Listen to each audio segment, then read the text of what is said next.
प्यारे बच्चों नमस्कार। स्वागत है आपका चैनल कृष्णा क्लासेस में। मैं कृष्णकांत त्रिपाठी अपने चैनल में आपका स्वागत करता हूं। हम लोग कर रहे हैं बोर्ड परीक्षा 2026 की तैयारी। अगर आप बिल्कुल जीरो हैं गणित में, आपको बहुत डर लगता है गणित से, तो आप इस चैनल पे एक वीडियो पढ़ के देख लीजिए, एक बार ये पढ़ के देख लीजिए। अगर आपकी समझ में ना आए, आपको ये ना लगे कि हाँ ये क्वेश्चंस हमसे दोबारा हो पाएंगे, ये पेपर में हम कर पाएंगे कि नहीं कर पाएंगे, तो आप दोबारा मत पढ़ना।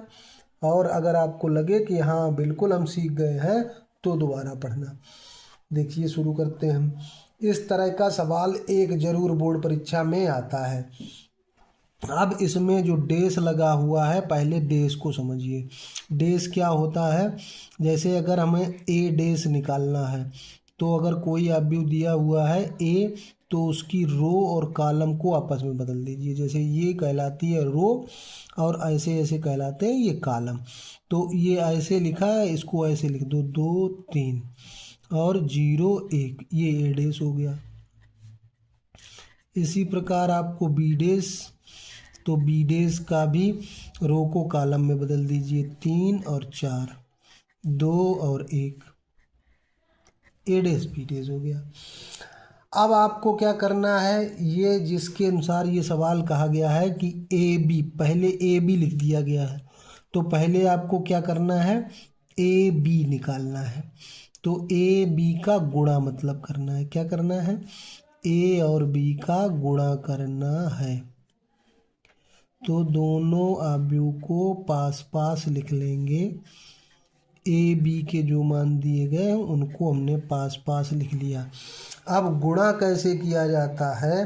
अवयवों का गुणा करना सीखिए। कैसे किया जाता है?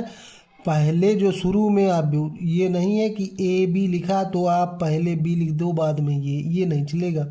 इसमें बिल्कुल क्रम का ध्यान रखेंगे, ठीक है। ए बी ए के बराबर हो भी सकता है और नहीं भी हो सकता है। तो जो पहले लिखा हुआ है अभी, उसकी रो दूसरे कॉलम के साथ गुणा होगा। कैसे होगा? रो का कॉलम के साथ, पहली रो का फिर दूसरे कॉलम के साथ, ऐसे ही दूसरी रो का फिर पहले कॉलम के साथ, और फिर दूसरी रो का दूसरे कॉलम के साथ। इस तरह से ये गुणा का नियम है। तो क्या करोगे? हमने क्या बताया आपको? पहली रो और पहला कॉलम, तो 2 तिया 6 और 3 दूना 6, प्लस लगा देंगे, ठीक है। ये एक अवयव हमें प्राप्त हुआ। अब पहली रो का दूसरे कॉलम में करेंगे, 2 चाकू 8, 3 एकम 3। फिर इसको करेंगे 0 का 3 में गुणा करेंगे, 0 ही हो जाएगा। 1 का 2 में गुणा करेंगे, फिर 0 का 4 में गुणा करेंगे, 1 का 1 में गुणा करेंगे। तो इस तरह से ये आ गया 12, 8 3 11, 0 में 2 जोड़ोगे 2 और 1। ये आपका पता हो गया ए बी। अब उसमें लिखा क्या है? ए बी का होल डेस लिखा है। अब डेस निकालना तो आपको आ गया है। डेस निकालना क्या है? बहुत सरल है। क्या है? रो को कॉलम में लिख देते हैं। 12 और इस साइड 11 लिखे यहाँ लिख दीजिए, 2 नीचे लिखे थे इधर लिख दीजिए। बस ये बन गया आपका ए बी का होल डेस। अब हमको सिद्ध क्या करना है? बी डेस इंटू ए डेस सिद्ध करना है। तो हम क्या अब लिखेंगे? बी डेस लिखेंगे और ए डेस, इनकी गुणा करेंगे। बी डेस हमने निकाल लिया है। क्या बी डेस है? बी डेस का मान है 3 और 4, 2 और 1। फिर ए डेस का क्या मान है? 2 0 3 1। ये डेस का मान पहले ही निकाल लिया था हमने। अब गुणा वह तरीका है। गुणा क्या के लिए क्या करेंगे? उसी तरीके से पहली रो का पहले कॉलम में गुणा, पहली रो का पहले कॉलम में गुणा करिए भाई। 3 दूना 6, 3 दूना 6 और 2 तिया 6, ठीक। अब पहली रो का दूसरे कॉलम में गुणा करिए। 3 का 0 में करोगे 0, 2 एकम 2। अब दूसरी रो का पहले कॉलम में करो, 4 दूनी 8, 3 एकम 3, 4 0 0 0, 1 एकम 1। तो ये क्या आ गया, ये 12 आ गया, ये 2 आ गया, ये 11 आ गया, ये 1 आ गया। देखो जो ये लिखा है वही तो ये आया है, बिल्कुल समान चीज़ें आ गई हैं। ये जो लिखा हुआ है वही ये लिखा हुआ है। तो इसका मतलब ये हमारा जो प्रूव करने के लिए कहा गया था वो हमने प्रूव कर दिया कि ए बी का होल डेज बराबर be days into A days. ये सूत्र भी है, इसको याद रखेंगे और आगे ये सवालों में डायरेक्ट भी प्रयोग हो सकता है। ठीक है, ये थ्योरम भी है एक आपकी, ये भी कभी कभी प्रूव करने के लिए आ जाती है। और इससे सवाल तो एक न एक तो आपको मिल ही जाएगा, लेकिन सवाल ज़्यादा आता है, इसलिए सवालों को अच्छी तरह से तैयार कर लीजिए। बहुत अच्छे सवाल थे, ये बहुत अच्छा सवाल है, इसको तो करना आना चाहिए। एक आपको आव्यूह के गुणा वाला सवाल बोर्ड परीक्षा में छपा मिलेगा जरूर। ये समाकलन का सवाल जो आपने अपनी स्क्रीन पे देख रहे हैं, ये बहुत इम्पोर्टेंट सवाल है, वेरी इम्पोर्टेंट सवाल है। कई बार पूछा गया है, 2015, 16, 17, 19, 21, कई बार पूछा गया ये सवाल। तो इनको क्या करिए, इसको तो बहुत ढंग से तैयार कर लीजिए। और इस तरह के सवाल को करेंगे कैसे, बिल्कुल आखिरी तक बने रहिएगा। इतने आसानी से सिखा दूंगा करना कि आप जो है इस सवाल को देख के बिल्कुल घबराएंगे नहीं। एक्स tan इनवर्स एक्स लिखा है, बना रहने दीजिए। नीचे है 1 + x स्क्वायर घात 3/2। 3/2 का मतलब समझते हैं आप? 3/2 का मतलब होता है 1 घात और आधी घात। आधी को हम लोग अंडर रूट कहते हैं, अगर आधी घात किसी पे है तो इसको ऐसे लिख सकते हैं। बस अगर ये आपको समझ में आ गया है तो फिर आपको इतना पता होगा कि tan इनवर्स एक्स का अवकलन ये होता है। तो इसका अवकलन क्या होता है, 1/1 + x स्क्वायर dx बराबर dt हो जाएगा।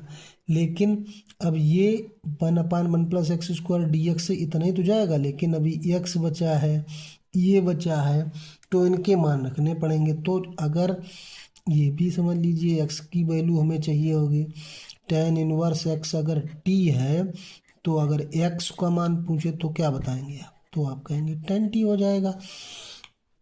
ठीक है, अब मान रख दीजिए, x की जगह पे क्या मान रखोगे, tan t, ये x, इसको आपने t मान लिया है, इसको t हमने लिख दिया है।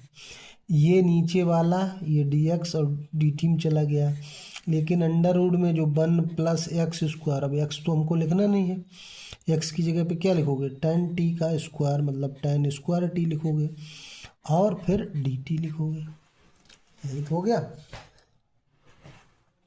अब देखो t, tan t आप जानते हो क्या होता है, sin t बटे cos, sin बटे cos तो tan होता है, फिर 1 + tan square theta, sec square theta होता है।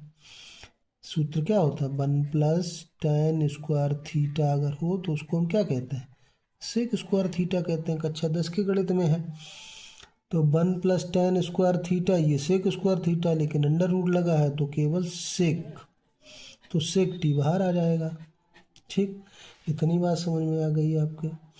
अब क्या है, T sin t upon cos t, इसको हमने लिख दिया। फिर देखो सेक, अब सेक किसका उल्टा होता है, सेक का उल्टा होता है cos, तो cos t हो गया, dt हो गया। अब ये देखो कैंसिल हो गया। अब सवाल हमारा क्या बन गया, t sin t सवाल बन गया। अब आपको देख के लग रहा होगा ये तो हमने किया हुआ है सवाल, किससे किया हुआ है, खंडसा समाकलन से। खंडसा समाकलन अगर आपने नहीं पढ़ा तो समझ लीजिए, दो फलन के गुणनफल का अवकलन पीछे आपने पढ़ा था, अब यहाँ दो फलनों के गुणनफल का समाकलन कैसे करना है। तो उसमें एक फलन को दो में एक दूसरा कर देते हैं, सूत्र होता है पहला फलन, पहला बिल्कुल वैसे ही लिख लेते हैं, दूसरा का समाकलन लिखते हैं, sin t का समाकलन क्या होता है, -cos t, फिर माइनस लिखते हैं, समाकलन का चिन्ह लगाते हैं, पहले का अवकलन, t का अवकलन अगर टी के सापेक्ष करोगे तो 1 हो जाएगा, और ये हो गया माइनस कॉस टी और डी टी। अब ये माइनस टी कॉस टी, ये माइनस माइनस प्लस हो गया, और कॉस टी का समाकलन क्या हो जाएगा, साइन टी, और एक कांस्टेंट जोड़ देंगे, ये हो गया। अब थोड़े चक्कर में आप फंस जाएंगे, क्यों बताइए, पूछिए क्यों फंस जाएंगे। इसलिए फंस जाएंगे कि यहाँ पे आपको tan टी का मान पता है, साइन का उसका नहीं पता है, तो निकाल लीजिए। ये तो कक्षा 10 में आपने बहुत सीखा है। tan टी अगर x है तो इसके नीचे 1 मान लीजिए। तो ये तो आपको पता होगा कि ये लाल लंब बटे आधार होता है, यानी कि लंब x है, आधार 1 है, तो कर्ण कितना हो जाएगा, कर्ण भी आपको पता होगा, लंब स्क्वायर धन आधार स्क्वायर, यही तो हो जाता है। तो कर्ण पता हो गया। तो अब टी का मान क्या था, tan इनवर्स x, तो tan इनवर्स x लिख देंगे। कॉस टी अगर हम आपसे पूछें तो आप कहेंगे कि आधार बट्टे कर्ण होता है। आधार क्या है, 1, और कर्ण ये है, तो इसको लिखेंगे 1/√1 प्लस एक्स स्क्वायर। और साइन टी अगर हम पूछें तो आप कहेंगे लंब बटे कर्ण होता है, तो लंब का मान क्या है, एक्स बटे √ कर्ण तो वही है 1 प्लस एक्स स्क्वायर, प्लस एक कांस्टेंट कर देंगे। समझ में आ गया, ये मान हमने निकाल लिए। अब हम क्या करेंगे, 1/√1 प्लस एक्स स्क्वायर, तो दोनों जगह दिखाई दे रहा है, एक्स पहले है पॉजिटिव, ये माइनस का है, इसको बाद में लिख देंगे। tan इनवर्स एक्स और प्लस सी, यही हो गया आपका आंसर, एक्यूरेट आंसर। और एक लाइक तो बनता है भाई, चैनल को सब्सक्राइब कर लेना, वीडियो को लाइक कर देना, धन्यवाद।